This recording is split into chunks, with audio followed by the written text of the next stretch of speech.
Action মুডে শুভেন্দু অধিকারী। বলতা থেকে হুঁশিয়ারি দিয়েছেন তিনি। বিজেপি সরকার আসায় যেন হিন্দু ভাইয়েরাই বেশি বিপদে পড়েছে। এদিকে আজ হিন্দু মুসলিম এক হয়ে নরেন্দ্র মোদীর বিরুদ্ধে অ্যাকশন নিচ্ছে। গরু কুরবানির নিষেধাজ্ঞা দেওয়াতে নরেন্দ্র মোদী আটক হয়, এই নিয়ে শুভেন্দু অধিকারীও বিপদে পড়ে। সরকার এসেছে ঠিক আছে, আমরা মানছি ভালো খুবই, কিন্তু কিছুদিন অন্তত 2 মাস পরে তো এই নিয়মটা চালু করতে পারতো, তাহলে কারোর কোনো ক্ষতি হতো না। এই যে তো সরকার পাল্টাক বা সরকার ভালোর জন্যই তো আমরা করলাম। আমাদের স্বামী টামি তো পাগল হয়ে যাবে, নয় বাড়ি ছাড়তে হবে, নয় ওদের আত্মহত্যা করতে হবে, তখন এবার আমরা আরো কি। এবার শুভেন্দুকে কুরবানি নিষিদ্ধ করার কারণে সরাসরি হুঁশিয়ারি দিয়েছেন মুসলিম এমপি নওশাদ সিদ্দিকী। মুসলিমদের কুরবানির বিরুদ্ধে আইন জারি করে এবার কঠিন চাপের মুখে পড়েছেন শুভেন্দু অধিকারী। শুধু তাই নয়, এই সিদ্ধান্তের বিরুদ্ধে এবার রাজপথে নেমেছেন খোদ হিন্দুরাই। হ্যাঁ, ঠিকই শুনেছেন, একটা পুরনো আইনকে হঠাৎ করে জাগিয়ে তোলা হলো। নির্দেশিকাটা ছিল এমন, কোরবানির জন্য কোনো সুস্থ বা সবল গরু জবাই করা যাবে না। জবাই করতে হলে সেই গরুর বয়স 14 পেরিয়ে যেতে হবে, অথবা গরুটাকে বিকলাঙ্গ হতে হবে। রাস্তায় নামাজ পড়তে বাধা দেয়া, ঐতিহাসিক মসজিদগুলোর উপর আইনি মার প্যাঁচে দখলদারিত্ব কায়েম করা এবং আসন্ন কোরবানিতে বাধা দেওয়ার যে অভিযোগগুলো উঠছে তা এই মাস্টার প্ল্যানের অংশ বলেই মনে করছেন বিশ্লেষকরা। সচেতন মহল হুঁশিয়ারি দিচ্ছেন, শুভেন্দু অধিকারী ও তার কট্টরপন্থী অনুসারীরা যে বাড়াবাড়ি করছে। শুভেন্দু অধিকারী মুখ্যমন্ত্রী হওয়ার পর থেকেই বাড়াবাড়ি শুরু করেছে। এবার হিন্দু এবং মুসলমান এক হয়ে ভারতে অ্যাকশন নেয়, সরাসরি নরেন্দ্র মোদীর গদির কাঁপুনি শুরু হয়। দর্শক শ্রোতা, নরেন্দ্র মোদী আজকে বিপদে পড়ে এই মুসলিমদের অ্যাকশনে। মুসলিমরা কান্না করে করে রাজপথে নামে, এমনকি হিন্দুরা যারা কিনা গরু লালন পালন করত, তারা এখন অ্যাকশন নেয়। আন্তর্জাতিক চাপ ভারতে পড়েছে। আপনারা দেখতে পারবেন এই মুহূর্তে নরেন্দ্র মোদীর অবস্থা এবং শুভেন্দু অধিকারীর অবস্থা, সবকিছু দেখানোর চেষ্টা করবো এই একটি ভিডিওতে, এবং এরই মধ্যে কয়েকটা ইম্পর্টেন্ট ক্লিপ দেখাবো এই গরু কুরবানির বিষয়ে, সেটাও দেখবেন। আমার গরুগুলো বিক্রি হোক, আমার ছেলেটা ধরে বেঁচে থাকে সেই চেষ্টা করো। গরু যদি বিক্রি না হয় আমার ছেলে মরে যাবে। বিজেপি সরকার আসায় যেন হিন্দু ভাইয়েরাই বেশি বিপদে পড়েছে। কেন বলছি কথা? এই যে জায়গাটা দেখতে পাচ্ছেন, এই যে গরুর খাটাল, আমাদের এখানকার হিন্দু ভাইরা তারা এই ব্যবসা করেন, দীর্ঘদিন ধরে তারা ব্যবসা করছেন এই গরুর ব্যবসা, এবং প্রতি বছর তারা ছোট গরু কিনে তাদেরকে খাইয়ে দাইয়ে বড় করে তাদেরকে সুসেবা করে তারা টিকিয়ে রাখেন, তাদেরকে বড় করেন, এবং এই পবিত্র কুরবানি ঈদের সময় সেই গরুগুলো বিক্রি করেন। তারা কেউ লোন নিয়ে, কেউ সুদের টাকা নিয়ে, কেউ বাড়ির ওয়াইফের গহনাপত্র তারা বন্ধক দিয়ে এই গরুগুলো নিয়ে আসেন, এবং নিয়ে এসে তার সেইগুলোতে তাদেরকে খাইয়ে দাইয়ে মানুষ করেন, এবং ঈদের সময় তারা বিক্রি করে সেখান থেকে যে মুনাফা, যে অর্থ উপার্জন করেন, সেই দেনাগুলো তারা দেন এবং তার থেকে তাদের সংসার চলে, এই দাবি করছেন। কিন্তু এই সরকার যে নিয়ম করে দিয়েছে, এবারে 14 বছরের নিচে কোনো গরু জবাই করা বা বলি দেওয়া যাবে না, সেই নিয়মের বেড়াজালে রীতিমতো এই গরুগুলো বিক্রি হচ্ছে না।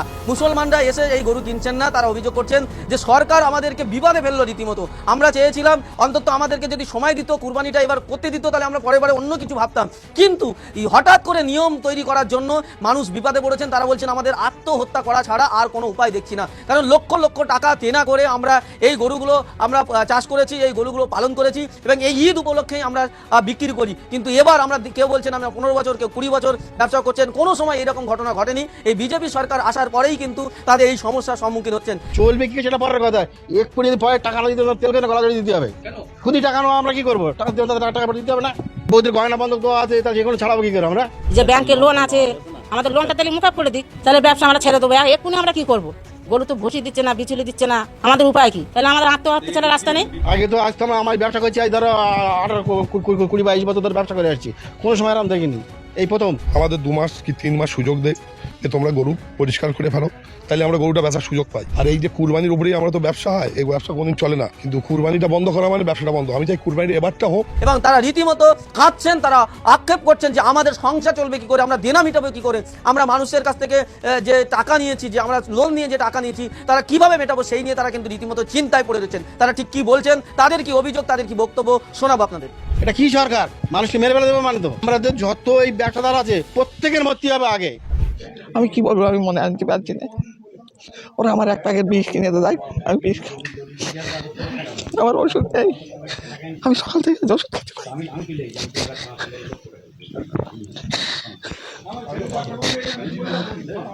কি হবে তাহলে এবার? কি হবে বাবা আমি বলতেই পারছি না, আমার গরুগুলো বিক্রি হোক, আমার ছেলেটা যাতে বেঁচে থাকে সেই চেষ্টা করো। গরু যদি বিক্রি না হয় আমার ছেলে মরে যাবে।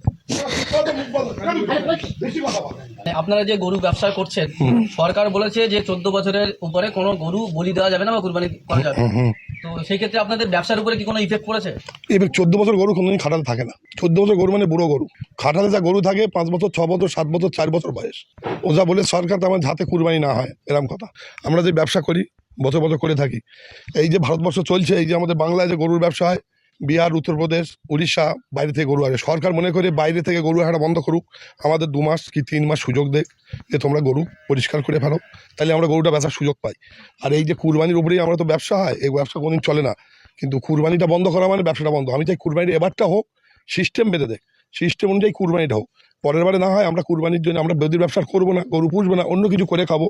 আমাদের ব্যবসার কোনো পুঁজি নেই। আমাদের ব্যাংকে লোন আছে, লোকের কাছে ইন্টারনেট টাকা আছে, ভুষির দোকান আছে, ওষুধের দোকান আছে, বিচুলি এলা আছে, সবই আমাদের দেনা করে করা। কিন্তু এই গরু বিক্রি হবে না, আবার কষাই বন্ধ, মানে তাহলে আমাদের অবস্থা খুব খারাপ। মোদী সরকার যে আমাদের কোনো লাইন নেই, আমাদের মরা ছাড়া। এখন আমাদের একটাই পথ, আমাদের মরতেই হবে। না তো গলায় দড়ি দিতে বলো, আর না হলে বিষ আনতে বলো। কুরবানি কি হবে না হবে, আমি একটা খেলা খেলবো। এবার শুভেন্দুকে কুরবানি নিষিদ্ধ করার কারণে সরাসরি হুঁশিয়ারি দিয়েছেন মুসলিম এমপি নওশাদ সিদ্দিকী। মুসলিমদের কুরবানির বিরুদ্ধে আইন জারি করে এবার কঠিন চাপের মুঠে পড়েছেন শুভেন্দু অধিকারী।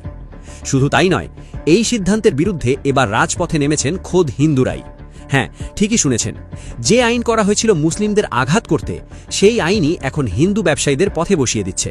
কিভাবে, সেটাই আজ বলবো আপনাদের। আমি আপনাদের স্বাগত জানাচ্ছি ডিপথ নিউজে। একটু ভাবুন তো, ঈদুল আজহার মাত্র কয়েকদিন আগে পশ্চিমবঙ্গের গরুর হাটে বসে আছেন শত শত হিন্দু ব্যবসায়ী। মাইলের পর মাইল গরু সাজানো, কিন্তু একজন ক্রেতাও নেই। হাট ফাঁকা, গরু দাঁড়িয়ে আছে, বিক্রি নেই। এই দৃশ্য দেখে একজন ব্যবসায়ী রাগে ফেটে পড়ে বলছেন, মুদি খেয়ে গরু কিনতে হবে, নইলে আমরা খাবো কি? আরেকজন কান্না জড়িত গলায় বলছেন, আমরা তো গরিব মানুষ, আমরা কিভাবে খাবো? এই হলো আজকের পশ্চিমবঙ্গের বাস্তব চিত্র। কিন্তু প্রশ্ন হলো, এই পরিস্থিতি তৈরি হলো কিভাবে, আর কেন হিন্দু ব্যবসায়ীরাই সবচেয়ে বেশি ক্ষতিগ্রস্ত হচ্ছেন? চলুন একটু পেছন থেকে শুরু করি। গত 13ই মে পশ্চিমবঙ্গ রাজ্য সরকারের পক্ষ থেকে একটি আনুষ্ঠানিক বিজ্ঞপ্তি জারি করা হয়। সেই বিজ্ঞপ্তিতে পরিষ্কার বলা হয়, এখন থেকে রাজ্যে প্রকাশ্যে গরুসহ কোনো প্রকার প্রাণী হত্যা করা সম্পূর্ণ নিষিদ্ধ। নবনির্বাচিত বিজেপি সরকারের এই সিদ্ধান্ত ঘোষণার সাথে সাথেই পুরো ভারত জুড়ে নতুন এক বিতর্কের ঝড় ওঠে। কারণটা কি বুঝতে পারছেন? এই ঘোষণা এলো ঠিক সেই সময়ে যখন মুসলিমদের সবচেয়ে বড় ধর্মীয় উৎসব ঈদুল আজহার মাত্র হাতে গোনা কয়েকদিন বাকি। এখন আপনি নিজেই বলুন, এটা কি নিছক কাকতালীয়, নাকি এর পেছনে ভিন্ন কোনো উদ্দেশ্য আছে? রাজনৈতিক বিশ্লেষকরা বলছেন, এই নির্দেশনাটি মূলত প্রণয়ন করা হয়েছে হিন্দু ও মুসলিম সম্প্রদায়ের মধ্যে একটি কৃত্রিম উত্তেজনা এবং সাম্প্রদায়িক বিভাজন তৈরির উদ্দেশ্যে। এখন দেখুন, এই বিজ্ঞপ্তিতে কি কি শর্ত দেওয়া হয়েছে। প্রথমত, গরু বা মহিষ জবাই করতে হলে স্থানীয় কর্তৃপক্ষের কাছ থেকে বিশেষ অনুমতি নিতে হবে। দ্বিতীয়ত, সরকারি পশু চিকিৎসকের সনদ ছাড়া কোনোভাবেই কোনো পশু জবাই করা যাবে না। তৃতীয়ত, কুরবানি দেওয়া গরুর বয়স কমপক্ষে 14 বছর হতে হবে। আর চতুর্থত, কোনো খোলা স্থানে বা জনসমাগমের জায়গায় গরু কুরবানি করা যাবে না। এই নির্দেশ অমান্য করলে সরাসরি কারাদণ্ড, ভারী জরিমানা অথবা উভয় শাস্তি। এখন আপনি একটু ভাবুন, এই 4টি শর্ত একসাথে মেনে কুরবানি দেওয়া কি আদৌ সম্ভব? অনুমতি পাওয়া যাবে না। 14 বছরের বৃদ্ধ অসুস্থ গরু ইসলামের বিধানে গ্রহণযোগ্য নয়। সরকারি ডাক্তারের সনদ পেটে লাগে দিনের পর দিন। সব মিলিয়ে এটা কার্যত গরু কুরবানিকে অসম্ভব করে তোলার একটা সুচিন্তিত পদক্ষেপ ছাড়া আর কিছু নয়। কিন্তু এখানেই গল্পের সবচেয়ে বড় মোড়, এবং এই মোড়টাই সবকিছু বদলে দিয়েছে। মুসলিমরা এই আইনে কতটা ক্ষতিগ্রস্ত হয়েছেন সেটা ভাবুন। ইসলামে কুরবানির পশু হিসাবে গরু একমাত্র বিকল্প নয়, ছাগল, ভেড়া বা উট দিয়েও কুরবানি সম্পূর্ণ বৈধ। তাই অনেক মুসলিম পরিবার বিকল্প পথ বেছে নিতে পারছেন। কিন্তু যাদের কোনো বিকল্প নেই, তারা হলেন পশ্চিমবঙ্গের হিন্দু গরু ব্যবসায়ীরা। ভারতে যারা গরু পালন করেন তাদের মধ্যে প্রায় 90% হিন্দু সম্প্রদায়ের মানুষ। পশ্চিমবঙ্গের ঘোষপাড়া সহ বিভিন্ন এলাকায় গেলে প্রতিটি বাড়িতেই দেখা যাবে গরু বাঁধা। গরুর হাটে গেলে দেখা যায় সংখ্যাগরিষ্ঠ বিক্রেতাই হিন্দু। গরু পালন আর গরু বিক্রি তাদের কাছে শুধু একটি পেশা নয়, এটি তাদের বংশ পরম্পরায় চলে আসা জীবিকা, পূর্বপুরুষের রেখে যাওয়া ঐতিহ্য। এমন অনেক ব্যবসায়ী আছেন যারা দীর্ঘ 50 থেকে 60 বছর ধরে গরু পালন আর বিক্রি করে আসছেন। প্রজন্মের পর প্রজন্ম ধরে তারা এই ব্যবসার উপর নির্ভর করে জীবন চালাচ্ছেন। আর তাদের সবচেয়ে বড় ব্যবসার মরশুম ছিল কোরবানির ঈদ। প্রতি বছর ঈদুল আজহার সময় মুসলিম ক্রেতারা হাটে এসে বড় বড় গরু কিনে নিয়ে যেতেন কোরবানির জন্য। এই একটি মরশুমের আয় দিয়েই এই হিন্দু পরিবারগুলোর সারা বছরের খরচ মিটত। সন্তানের পড়াশোনা, চিকিৎসা, সংসারের প্রতিটি প্রয়োজন। কোরবানির ঈদের বিক্রি ছিল তাদের একমাত্র বড় আয়ের উৎস। কিন্তু এবার সেই চিত্র সম্পূর্ণ বদলে গেছে। এবার তো আপনাকে একটা প্রশ্ন করি, যদি আপনার সারা বছরের আয়ের একমাত্র বড় মরশুম হঠাৎ সরকারি আইনের কারণে শেষ হয়ে যায়, আপনি কি করবেন? পরিবার নিয়ে কিভাবে বাঁচবেন? এই হিন্দু ব্যবসায়ীরা এখন ঠিক এই প্রশ্নের সামনে দাঁড়িয়ে আছেন। হাটে গেলে দেখা যাচ্ছে মাইলের পর মাইল গরু নিয়ে সারি বেঁধে বসে আছেন ব্যবসায়ীরা, কিন্তু কোনো ক্রেতার দেখা নেই। পুলিশের ভয়ে মুসলিম ক্রেতারা হাটে আসছেন না। হাটের পর হাট ফাঁকা, গরু দাঁড়িয়ে আছে, বিক্রি নেই। আর এই দৃশ্য দেখে হিন্দু ব্যবসায়ীরা একে একে ভেঙে পড়ছেন। একজন ব্যবসায়ী ক্ষোভে বলছেন, আমি তো হিন্দু লোক, আমি ব্যবসা করে খাই, মোদি খেয়ে গরু কিনুক, নইলে আমরা দুবেলা দুমুঠো খাবার পাবো কোথায়? এত বছর ধরে ব্যবসা করে আসছি, কখনো এমন সমস্যায় পড়িনি। নতুন সরকার ক্ষমতায় এসেই আমাদের পথে বসিয়ে দিচ্ছে। আরেকজন অসহায় কণ্ঠে বলছেন, আমাদের গরু কুরবানি করতে না দিলে এই লোক আত্মহত্যা করে মরে যাবে, সরকারকে দায় নিতে হবে। এখন ভাবুন, এটা কি সেই পরিণতি যা শুভেন্দু অধিকারী আশা করেছিলেন, নাকি এই আইন করতে গিয়ে তিনি নিজের পায়েই কুড়াল মেরেছেন? এদিকে মুসলিম এমপি নওশাদ সিদ্দিকী সরাসরি হুঁশিয়ারি দিয়েছেন শুভেন্দুকে। তিনি বলেছেন, এই আইন সংবিধান পরিপন্থী এবং মুসলিমদের ধর্মীয় অধিকারের ওপর সরাসরি আঘাত। এই আইনের বিরুদ্ধে আইনি লড়াই চলবেই। শুধু মুসলিম নেতারা নন, এবার রাজপথে নেমেছেন খোদ হিন্দু ব্যবসায়ীরাও। এটি নিঃসন্দেহে একটি অভূতপূর্ব পরিস্থিতি। বিজেপির নিজস্ব ভোটার ও সমর্থক গোষ্ঠীর মানুষেরাই এখন বিজেপির বিরুদ্ধে আঙুল তুলছেন। পুরো পরিস্থিতি বিশ্লেষণ করলে একটি বিষয় একদম পরিষ্কার হয়ে ওঠে। শুভেন্দু অধিকারী মুসলিমদের কুরবানি বন্ধ করার নামে যে আইন জারি করেছিলেন, সেই আইন শেষ পর্যন্ত মুসলিমদের চেয়ে হিন্দুদেরই কয়েক গুণ বেশি ক্ষতি করেছে। মুসলিমরা গরুর বদলে ছাগল কুরবানি দিয়ে ঈদ পালন করতে পারবেন, কিন্তু হিন্দু গরু ব্যবসায়ীদের কাছে সেই বিকল্প নেই। তাদের গরু বিক্রি না হলে সংসার চলবে না, পরিবার চলবে না। যে সিদ্ধান্তটি নেওয়া হয়েছিল মুসলিমদের কষ্ট দেওয়ার জন্য, সেটাই ঘুরে এসে আঘাত করছে হিন্দু পরিবারগুলোর জীবিকায়। শুভেন্দু অধিকারী ক্ষমতায় আসতে না আসতেই শুলো যে কোরবানির ওপর খড়গ নেমেছে তা নয়, দৈনন্দিন ধর্মীয় আচার পালনের ওপরও শুরু হয়েছে এক অলিখিত এবং অঘোষিত সংঘাত। গতকাল শুক্রবার জুম্মার নামাজের দিন কলকাতার অন্যতম প্রধান এলাকার রাজাবাজারের যে দৃশ্য দেখা গেল, তা ভারতের ধর্মনিরপেক্ষ সংবিধানের মুখে এক বিশাল চপেটাঘাত। আপনি কি জানেন সেখানে কি ঘটেছে? বছরের পর বছর ধরে রাজাবাজারের মতো ঘন বসতিপূর্ণ এলাকায় মসজিদের জায়গা সংকুলান না হওয়ায় সাধারণ মানুষ বাধ্য হয়ে মসজিদের বাইরে রাস্তায় ফুটপাতে জুম্মার নামাজের কাতার করে নামাজ আদায় করে আসছেন। গোমাতাকে পারা যাবে না, তাহলে বিহারে তো ফ্রি গরু দিতে পারতো মোদি ফ্রি গরু দিতে পারতো, তো তাহলে তো আমরা সবাই সম্মেলন করে আমরা তো গরু চালাতো। ওদের কুরবানিটা ওদের করতে দাও, আমরা বাঁচি। আমাদের আর ঘুম নেই, রাত্রে ঘুম নেই, চিন্তায় মাথা খারাপ হয়ে যাচ্ছে।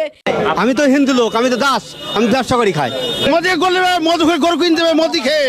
এমনই দুশ্চিন্তায় দিন কাটছে ভারতের পশ্চিমবঙ্গের হিন্দু খামারি ও ব্যবসায়ীদের। রাজ্য জুড়ে এখন উদ্বেগ আর অনিশ্চয়তার আবহ। কোরবানির ঈদকে ঘিরে একদিকে নিরাপত্তাহীনতায় ভুগছেন মুসলিম ক্রেতারা, অন্যদিকে চরম দুশ্চিন্তায় পড়েছেন গরু পালনকারী হিন্দু কৃষক ও ব্যবসায়ীরা। শুভেন্দু অধিকারী এসে তুই গদিতে বসে আছিস, তুই কি করছিস? মানুষকে এরকম করে হিন্দু ধর্মতে সবকিছু তো নষ্ট করে দিচ্ছিস। ও পুরো গদিতে বসে আছে আর গরিবদের পেটে লাথি মারছে। আমাকে নিয়ে যেতে বলো, গুলি টানতে বলো এসে। উগ্রবাদী গোষ্ঠীর হুমকি উত্তেজনাকর পরিস্থিতির কারণে অনেক মুসলিম ক্রেতাই গরু কিনতে ভয় পাচ্ছেন। ফলে পশুর বাজারে ক্রেতা কমে যাওয়ায় বিপাকে পড়েছেন হিন্দু খামারি ও ব্যবসায়ীরা। কোরবানির মৌসুম ঘিরে যে বেচা কিনার আশা ছিল, তা অনিশ্চয়তায় পড়ে যাওয়ায় অঞ্চল জুড়ে বাড়ছে চরম উৎকণ্ঠা। গরু মোদি খেয়ে কিনতে হবে, আমরা গরু বেচি খাই, তাহলে আমাদের মোদি ঘরে ঘরে চাকরি দেখ, একটা দুটোকে চাকরি দেখ, তাহলে আমরা তাই করে খাবো। বেস্ট ইনগ্রেডিয়েন্ট ও ইউরোপীয় মেশিনে তৈরি মজাদার কেক ফ্যান্টাস্টিক, যে ফানে সবাইকে টানে। ভারতের পশ্চিমবঙ্গে 2026 সালের বিধানসভা নির্বাচনে প্রথমবারের মতো ক্ষমতায় এসেছে বিজেপি। এর মধ্য দিয়ে কেন্দ্র ও রাজ্যে একই দলের ডাবল ইঞ্জিন সরকার গঠিত হয়েছে। তবে রাজ্য জুড়ে বিজেপির এই উত্থানের পর থেকেই মাথাচাড়া দিয়ে উঠেছে উগ্র হিন্দুত্ববাদী গোষ্ঠীগুলো। গোহত্যা বন্ধের দাবিতে বিভিন্ন এলাকায় গরু জবাই ও পশু পরিবহনে বাধা দেওয়ার অভিযোগ উঠছে তাদের বিরুদ্ধে। অনেক স্থানে গরু ব্যবসায়ীদের ঘিরে ধরে মারধর, হয়রানি এবং পুলিশের সোপর্দ করার ঘটনাও সামনে আসছে।